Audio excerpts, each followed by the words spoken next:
Let's jump right into this explainer. Today, we're unpacking the historical record of a deeply complex figure who completely upended international security, Osama bin Laden. We're going to look at the hard facts to see exactly how vast resources and a radical ideology collided to create a level of global conflict we had simply never seen before.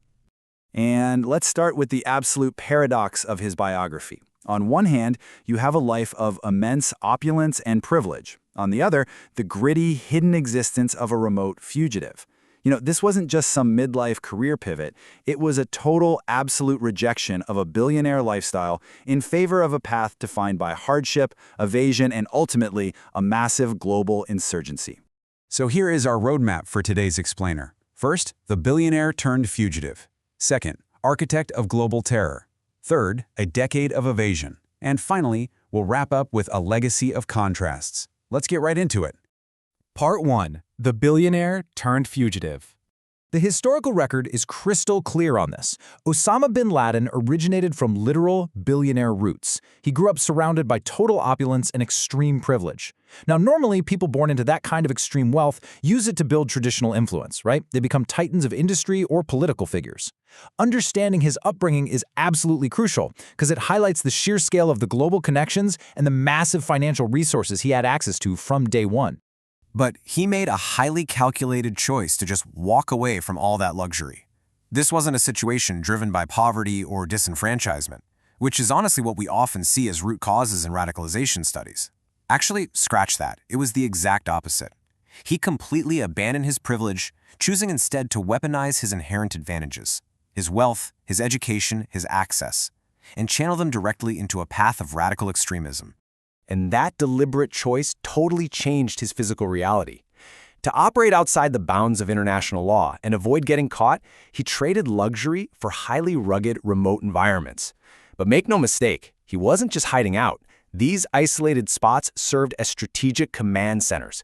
He used that harsh terrain to orchestrate violence and facilitate a global insurgency that reached way, way beyond those borders. Moving on to Part 2, Architect of Global Terror. The source text explicitly calls him an architect of global terror. So what does that actually mean? Well, he wasn't just some localized radical or a low-level participant. He was the primary mastermind. He took the organizational skills and the deep financial know-how gleaned from his privileged background, and he used them to build and lead a sprawling, decentralized, and highly lethal international terrorist organization. And the destructive capabilities of the network he built were literally unprecedented. By fusing deep financial pockets with a militant ideology and a carefully constructed global network, he masterminded the most lethal attacks ever carried out within the United States. He successfully breached the defenses of a global superpower. Weaponizing his background like that, combined with the sheer scale of the devastation he caused, permanently cemented his historical status. The text actually quotes him as the world's most notorious criminal.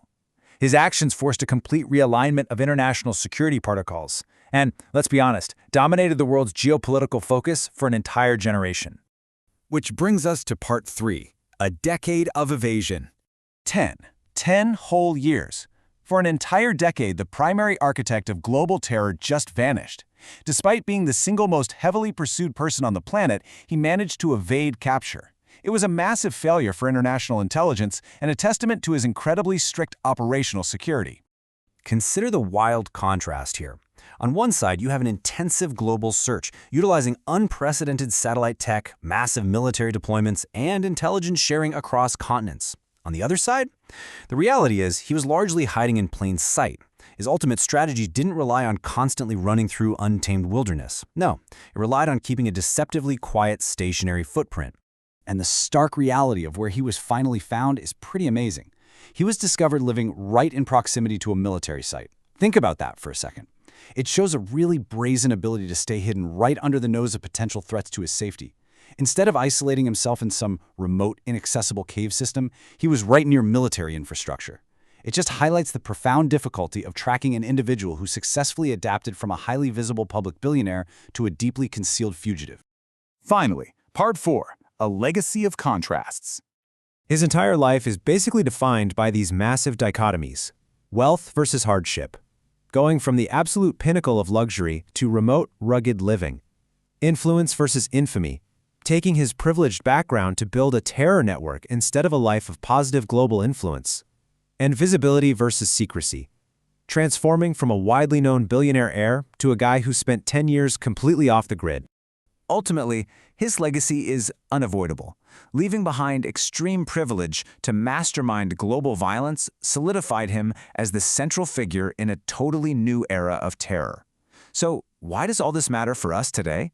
Well, because his life literally forced the modern world to rethink everything: our security, our intelligence networks, and how we handle independently wealthy, non-state actors fueled by extremism.